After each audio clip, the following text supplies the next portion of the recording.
U.S. Defense Secretary Mark Esper warned that U.S. alliances, including the future of NATO, were in jeopardy if European countries went ahead with using Chinese Huawei technology in their 5G networks.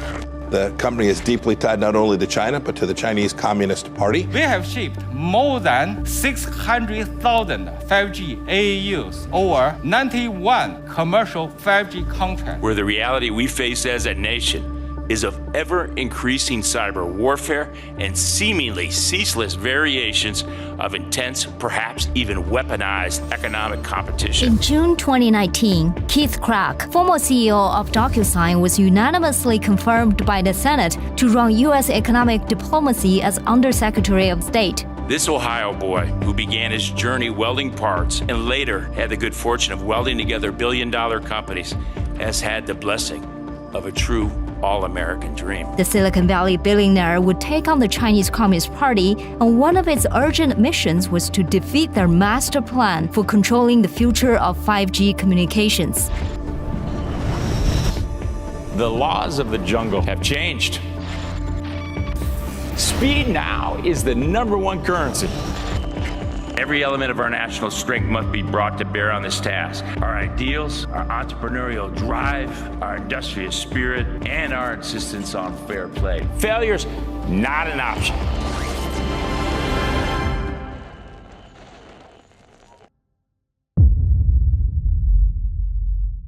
Welcome to a very special edition of Zooming in China. I'm Simone Gao. In this 3-episode series, we'll tell a story about an important battle between America and China that could reshape the world order in a significant way. It started from Huawei, China's biggest telecommunications company's ambition to take over the future of 5G communications. It then evolved into a grand battle between freedom and authoritarianism. Can America win? Let's start in the winter of 2017, when the protagonist of our story had an important trip to China. On December 6, 2017, China's southern port city Guangzhou held its much-anticipated Fortune Brainstorm Tech International Conference. It is a meeting for the world's top technology leaders to discuss major trends and build business relationships with China. 5 of China's Politburo members attended the meeting and gave speeches. Also there was DocuSign's then CEO Keith Krach on his way to building a $40 billion global powerhouse. At the time, like many big CEOs, Krach was exploring whether China should be part of its DocuSign empire. After all, this is one of the biggest consumer markets in the world. However, the conference had an unexpected impact on Mr. Krach.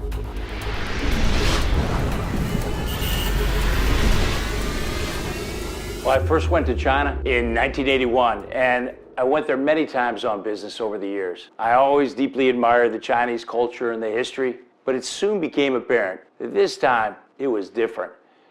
I could see the overt propaganda of the Chinese Communist Party and an aggression that forebode a new set of rules were at play. It was the first time I saw their drone swarm technology and heard about the One Belt, One Road, and it looked like a military supply chain to me.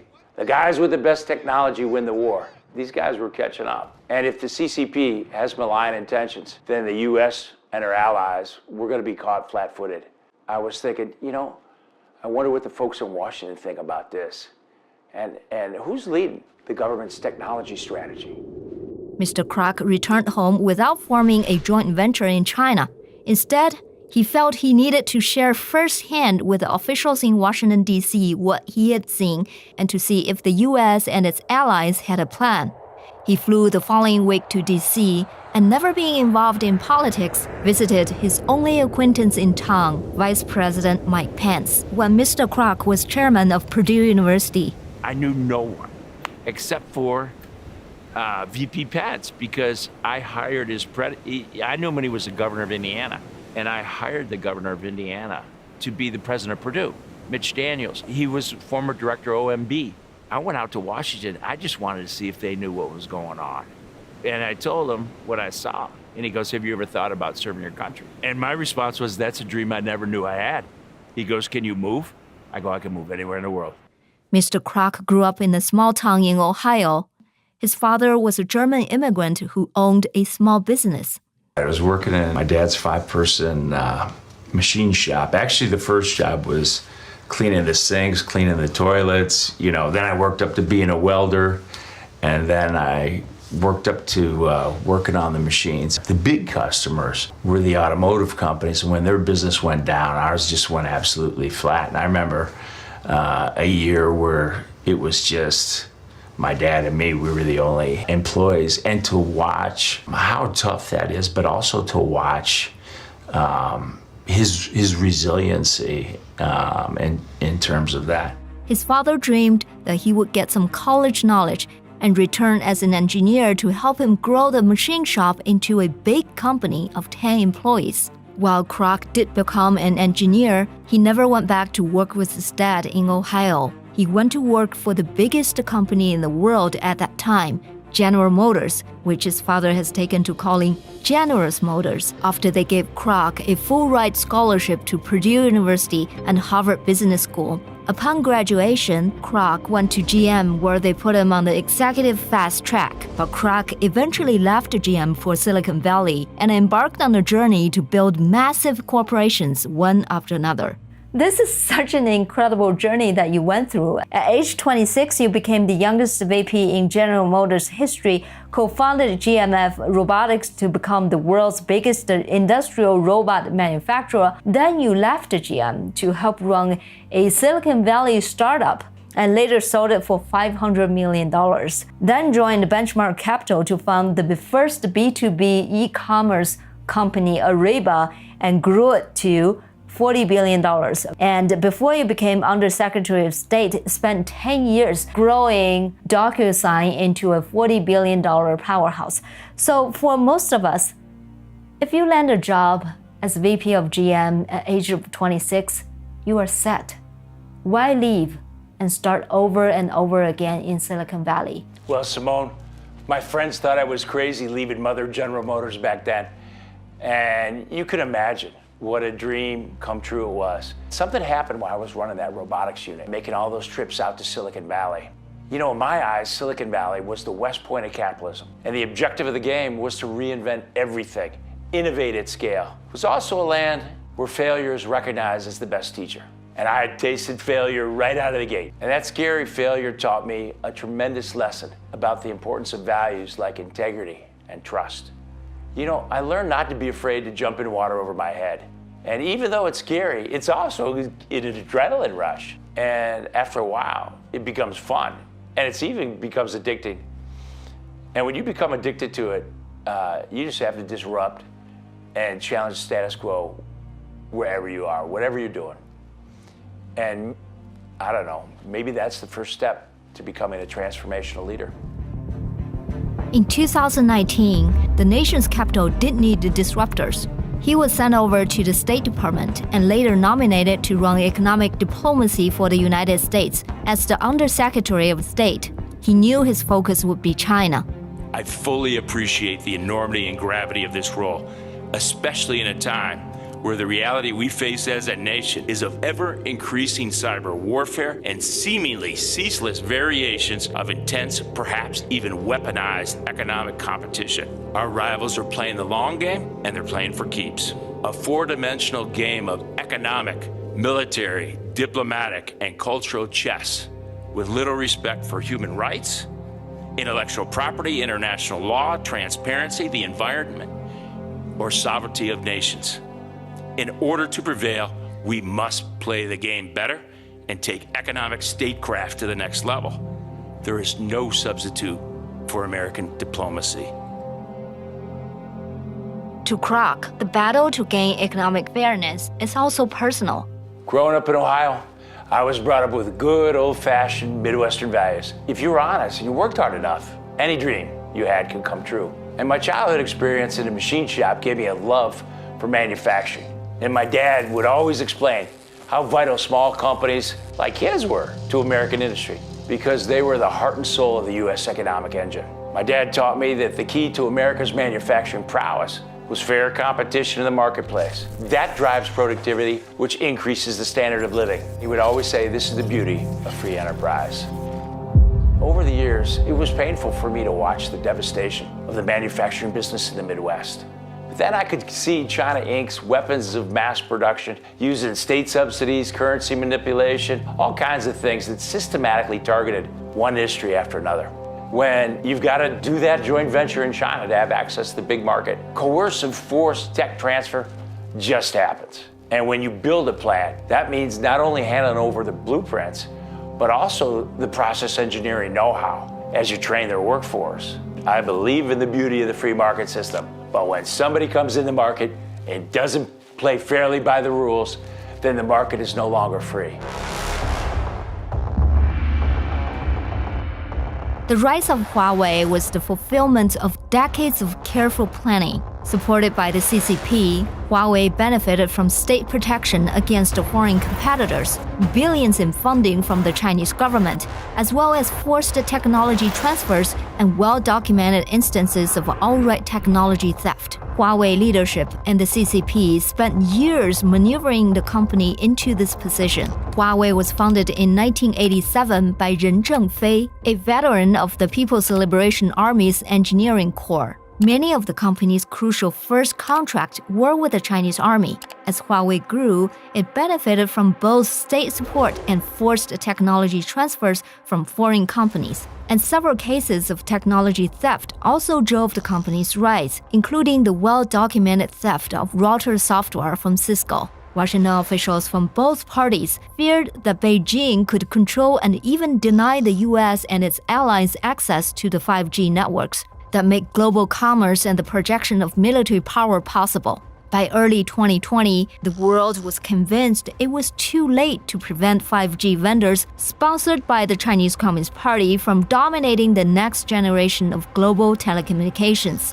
In January 2020, the UK's decision to allow Huawei into its 5G network sparked tensions between London and the Trump administration. In an interview with a CNBC reporter, Vice President Pence did not hide its disappointment with the British government's decision. Well, I think the president's been very clear. Secretary of State Pompeo reiterated it this week. The United States is very disappointed.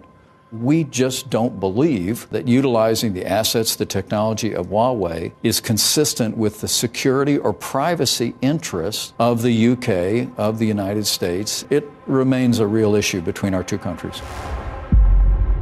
It was clear that both sides of the aisle were united on the urgency of the Huawei threat, particularly on February 14th when House Speaker Nancy Pelosi echoed Vice President Pence during a heated exchange with the People's Congress of China leader at the 2020 Munich Security Conference. This is so predictable. I don't know why it's not so self-evident to everyone that you do not want to give that power to an entity created by the People's Liberation Army to have that line of communication, 5G, dominated by an autocratic government that does not share our values. Hello, I'm from the National People's Congress of China. My knowledge of how the world works is that technology is a tool.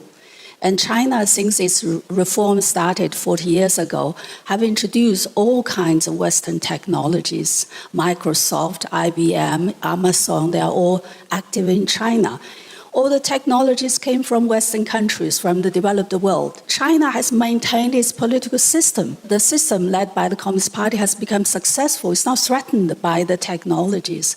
How come if Huawei's technology with 5G is introduced into Western countries, then it will threaten the political system? Do you really think the democratic system is so fragile that it could be threatened by this single high-tech company of Huawei?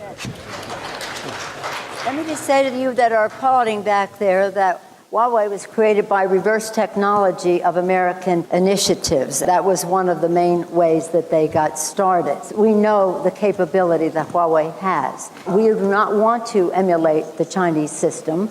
We don't want to be arresting millions of Uyghurs, threatening this Tibet in terms of its culture, religion, and faith, undermining democracy in Hong Kong, etc. So it isn't a question of we have Huawei and we are a model, so why are you afraid of Huawei? We understand the power of technology, and I tell you unequivocally, without any hesitation, be very careful when we go down this path. unless you want to end up with a society like China. Despite the warnings from the U.S. leadership, Huawei's leadership position and momentum seemed unbeatable. A week after Pelosi spoke at the Munich Security Conference, at a press conference in London, Huawei's president of carrier business Ryan Dean announced this. We have shipped more than 600,000 5G AAUs over 91 commercial 5G contracts. Out of the 91 countries who signed up for Huawei's 5G, 47 of them were from Europe. Most of them are U.S. allies.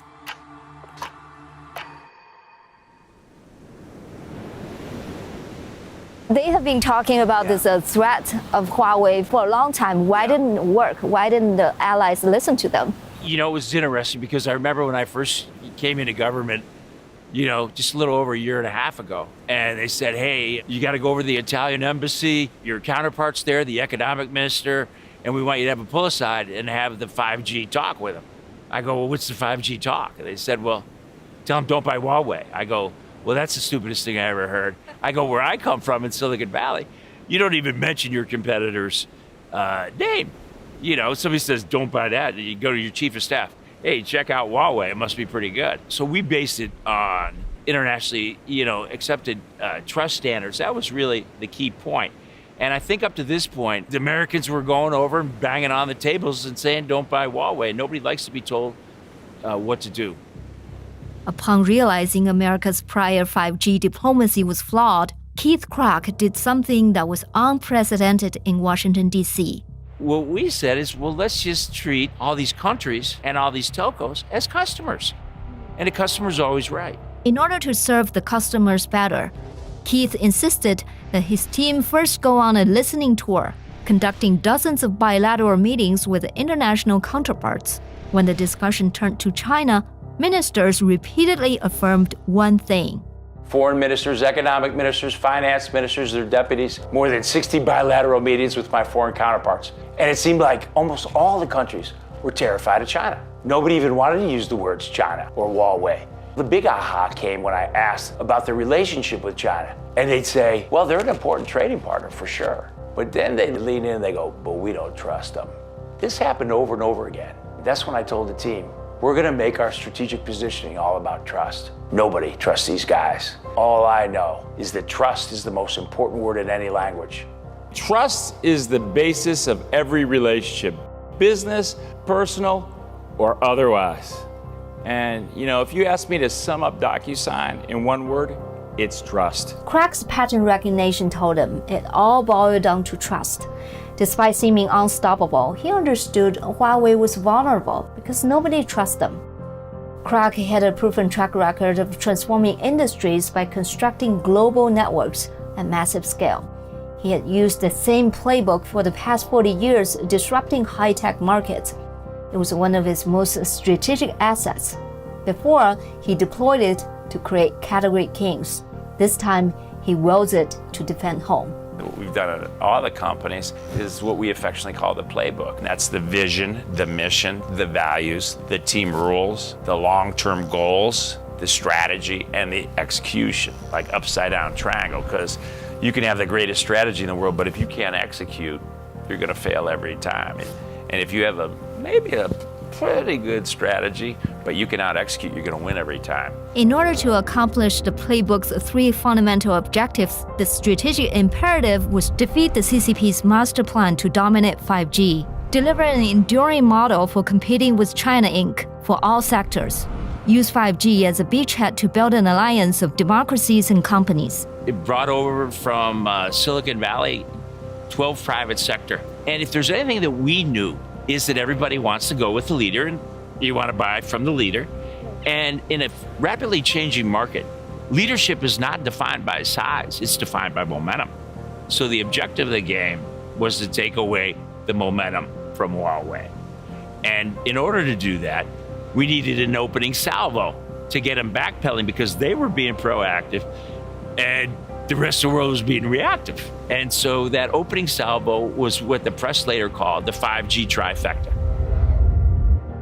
May 15 marked the first day for the 5G trifecta's barrage of announcement, when the world's high-tech sector woke up hearing a surprising piece of news. Taiwanese chip giant TSMC has finalized its plan to build a 12-inch wafer fab in Phoenix, Arizona.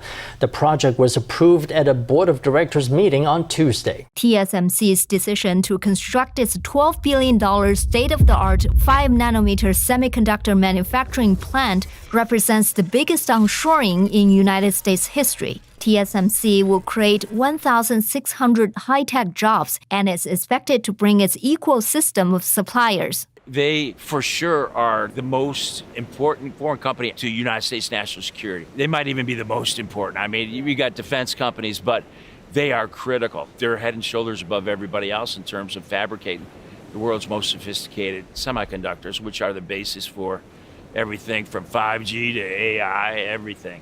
That was a big deal, and we were able to close that in 2 weeks. There was a lot of discussion. There was a lot of analytical work. We had a great team working on that. And we had two theories that if we could get them to announce that they were going to build a plant in the U.S., two things would happen. One, it would be a catalyst for Congress to put some serious funding into bringing our semiconductor manufacturing back to the U.S. We said do all the manufacturing here, and now it's only like 12%. And you really need that manufacturing base to develop the next generation of equipment. So it was strategic. It was more than just having it sourced in the United States. And so that's when we worked with Senator Corrin and Senator Warner, total bipartisan, on the CHIP Act. And that was for $30 billion. And that passed unanimously in the House and 96-4 in the Senate. That was a big win. The second theory that we had was that it would be a catalyst to get the other semiconductor companies to onshore. And indeed, that did happen. Matter of fact, I think Samsung's going to even build one even bigger than that. And we knew they were waiting in the wings. Also for the U.S. chip manufacturers, because the U.S. chip manufacturers had moved like to build it in Israel, Ireland, Malaysia, and we got a lot of proposals. So I'm sure the team back in Washington is working on that right now. So both those theories really proved out. It was really a catalyst. TSMC is Huawei's sole provider for advanced processing chips, which it needs for 5G and sophisticated smartphones. It was a critical step in securing the semiconductor supply chain and 5G security for the United States and its allies. But Team USA did not stop here. The Clean Path program, which basically calls for any network traffic coming in and out of diplomatic facilities, whether it's here or abroad, all our embassies, it requires a clean path. So in other words, it's trusted, it's reliable, it cannot have touched, for example, a Huawei antenna.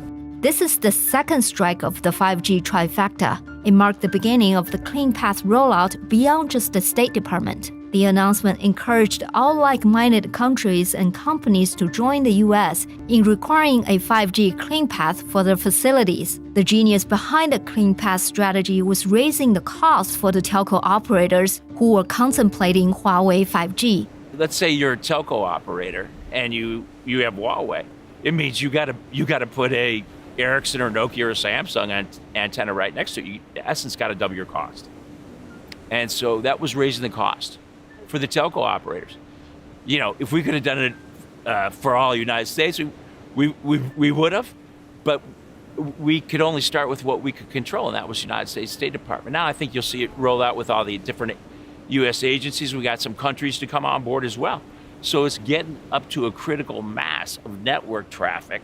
News just breaking now on Huawei. Reuters is reporting that the Trump administration will further tighten restrictions on the Chinese company. That report says the Commerce Department will move to prevent Huawei from obtaining semiconductors without a special license. That includes chips made by foreign firms developed or produced using U.S. software or technology. The report says the new actions are aimed at preventing Huawei from circumventing U.S. export controls. This is the third prong of the 5G trifecta. By teaming up with the Commerce Department again, the State Department team succeeded in blocking Huawei's access to advanced semiconductors required for 5G and sophisticated smartphones. It would be so successful that Huawei was forced to sell their smartphone business used with 5G 6 months later. Up to this point, we were just focusing on the U.S. semiconductor companies don't ship, but they were getting semiconductors, particularly from TSMC and other countries, Samsung. And so we were able to put export controls on those companies because the United States controls the semiconductor machinery business, the equipment business, and also the design. So that was a way to be able to really loop in everybody. So it really just cut them off for the most sophisticated 5G semiconductors, and also for their phone business, which was their cash cow. They had to sell their phone business because they were running out of chips.